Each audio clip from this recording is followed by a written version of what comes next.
Injil menurut Yohanes. Dalam video pertama, kita sudah melihat bahwa Yohanes menulis kitab ini untuk menyatakan bahwa Yesus adalah Mesias, Anak Allah, Firman Allah yang telah menjadi manusia, dan hadirat yang mulia yang datang untuk memperlihatkan siapa Allah sebenarnya. Kita juga sudah mengulas bagaimana Yohanes menyusun paruh pertama kitabnya untuk membuktikan pernyataannya itu. Yesus telah melakukan tanda-tanda ajaib dan membuat pernyataan yang luar biasa mengenai dirinya sendiri, bahwa dialah realitas yang ditunjukkan oleh seluruh sejarah Israel. Ini semua menimbulkan perdebatan, dan para pemimpin Yahudi menentang Yesus atas seluruh pernyataannya itu. Dan ini semua mencapai puncaknya saat Yesus menyerahkan nyawanya bagi sahabatnya Lazarus. Dengan mendekat ke Yerusalem untuk membangkitkan Lazarus dari kematian, Yesus menentukan nasibnya sendiri. Jadi begitu rencana pembunuhan Yesus mulai dijalankan, kita tiba pada paruh kedua dari kitab ini. Seluruh bagian pertamanya berfokus pada malam terakhir Yesus dan kata-kata terakhirnya bagi para murid saat ia berusaha mempersiapkan mereka menghadapi kematiannya yang sudah dekat. Yesus melakukan suatu tindakan yang mengejutkan saat makan malam. Ia bertindak seperti layaknya seorang hamba biasa dengan berlutut membasuh kaki mereka yang kotor, sesuatu yang dalam budaya mereka tidak akan pernah dilakukan oleh seorang rabi besar kepada murid-muridnya. Dan Yesus berkata ini semua melambangkan seluruh tujuan hidupnya, untuk menyingkapkan sifat sejati Allah yang mengorbankan dirinya sebagai wujud kasih. Dan ini juga melambangkan apa yang hendak Yesus lakukan dengan menjadi seorang hamba dan memberikan nyawanya untuk mati bagi dosa-dosa dunia. Dengan demikian, tindakan ini menuntun kita pada perintah Yesus yang terutama bagi murid-muridnya, yaitu mereka harus mengikuti Dia, mengasihi sesama seperti Ia telah mengasihi mereka. Kemurahan hati yang penuh kasih akan menjadi ciri khas pengikut Yesus dan akan menunjukkan kepada dunia siapakah Yesus, sehingga dunia pun tahu siapakah Allah itu. Nah, dari sini Yesus melanjutkan dengan sebuah amanat yang mengalir panjang dan diakhiri dengan sebuah doa. Dan kita dapat melihat satu kesatuan dengan beberapa tema yang berulang. Yesus terus berkata bahwa ia akan pergi, dan ini membuat para murid menjadi sedih. Tetapi Yesus berkata bahwa itulah yang terbaik karena artinya ia akan dapat mengutus Roh Kudus yang juga adalah penghibur. Sebagai manusia, Yesus hanya bisa berada di satu tempat pada satu waktu, tetapi Roh Kudus dapat menghadirkan Yesus secara pribadi di mana saja, kapan saja. Dan kata Yesus, Roh Kudus akan mengerjakan beberapa hal. Jadi ingat, bagi Yohanes, ketuhanan dari Allah yang Esa itu terdiri dari hubungan yang penuh kasih dan harmonis antara Bapa dan Anak.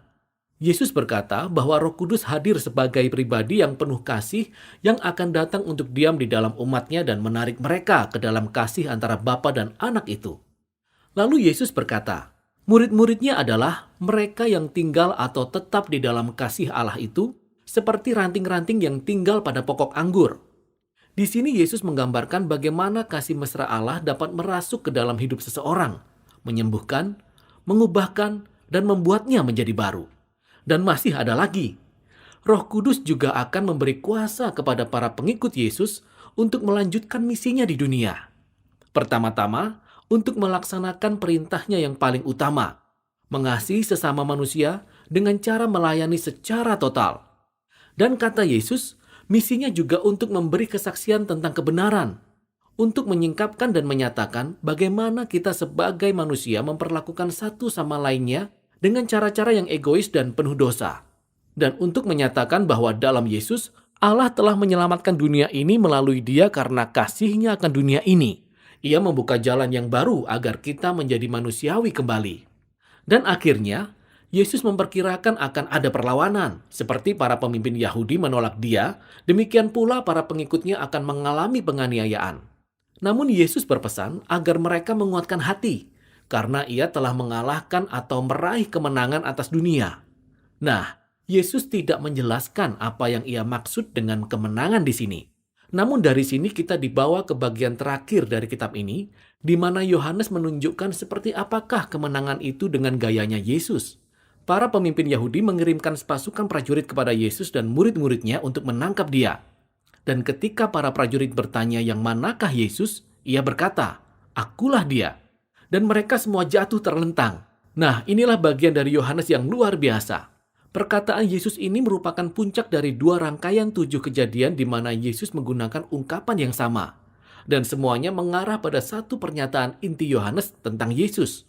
Kata-kata akulah dia, atau dalam bahasa Yunaninya ego eimi, adalah terjemahan dari bahasa Ibrani untuk nama Allah dalam perjanjiannya yang dinyatakan kepada Musa dalam Keluaran pasal 3 dan juga diulang berkali-kali di kitab Yesaya. Dan Yohanes secara strategis menempatkan 7 momen dalam kisahnya di mana Yesus berkata akulah dia, yang dilanjutkan dengan beberapa pernyataan yang luar biasa, akulah roti hidup, akulah terang dunia, pintu bagi domba-domba, gembala yang baik, kebangkitan, jalan kebenaran dan hidup, pokok anggur. Lalu Yohanes juga menyusun 7 kisah lainnya yang berisi momen penting saat Yesus hanya berkata, akulah dia, sebagai refleksi dari nama ilahinya. Jadi peristiwa saat Yesus ditangkap ini merupakan puncak yang ironis dari semuanya, karena Yesus mengungkapkan nama ilahinya dan kuasanya, dan kemenangannya tepat di saat ia menyerahkan nyawanya. Setelah itu Yesus diadili karena pernyataan-pernyataannya yang meninggikan dirinya sebagai anak Allah dan Raja Israel. Pertama di hadapan para imam besar, dan kemudian di hadapan gubernur Romawi, Pilatus, yang harus bertindak tegas terhadap siapapun yang didakwa karena mengaku sebagai Raja Israel. Dan Yesus berkata kepada Pilatus, kerajaanku bukan dari dunia ini.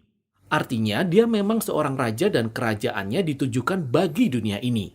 Namun sistem nilainya yang amat sangat berbeda, makna baru atas kekuasaan dan kejayaan, tiada satupun yang berasal dari dunia ini. Melainkan didasarkan pada karakter Allah yang dinyatakan oleh Yesus melalui kerajaannya yang terbalik dari kerajaan dunia, yang dilambangkan dengan salib. Dalam kerajaan inilah, raja yang sejati mengalahkan dosa dan kejahatan dengan memberi dirinya dikalahkan. Dan Yesus meraih kemenangan atas dunia melalui perbuatan kasih yang mengorbankan dirinya. Setelah itu, mayat Yesus diletakkan di dalam sebuah kubur, yang kemudian ditutup. Dan pada hari pertama minggu itu, Maria dan kemudian murid-murid lainnya mendapati kubur itu sudah terbuka secara aneh dan kosong pula. Lalu tiba-tiba, Maria bertemu dengan Yesus. Ia hidup, ia bangkit dari antara orang mati.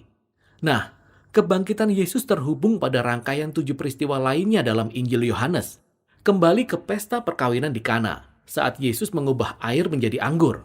Yohanes memberitahu kita bahwa inilah tanda ajaib pertama yang dibuat oleh Yesus.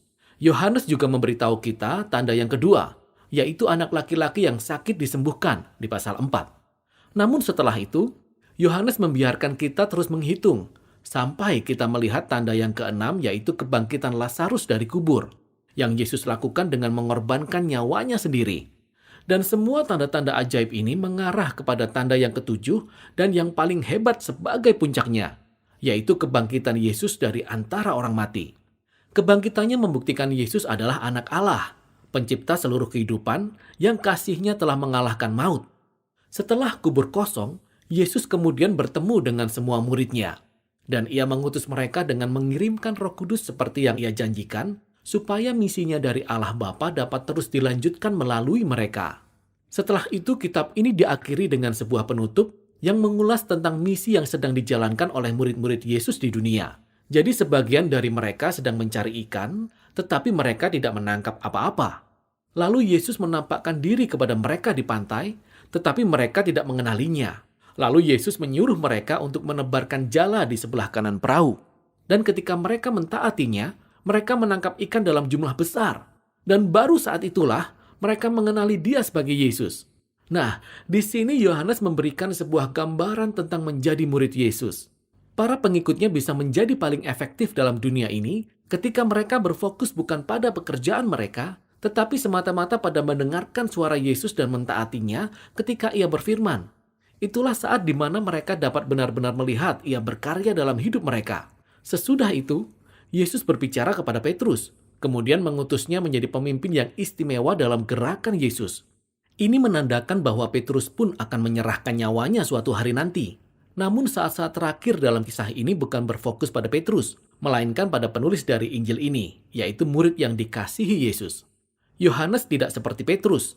Tugasnya bukan untuk memimpin gerakan Yesus, melainkan untuk memberi kesaksian tentang Yesus di sepanjang hidupnya agar orang lain dapat percaya kepada Yesus. Dan memang itulah yang ia kerjakan di sini saat ia menulis kisah yang luar biasa tentang Yesus, Sang Mesias, Anak Allah. Dan inilah Injil menurut Yohanes.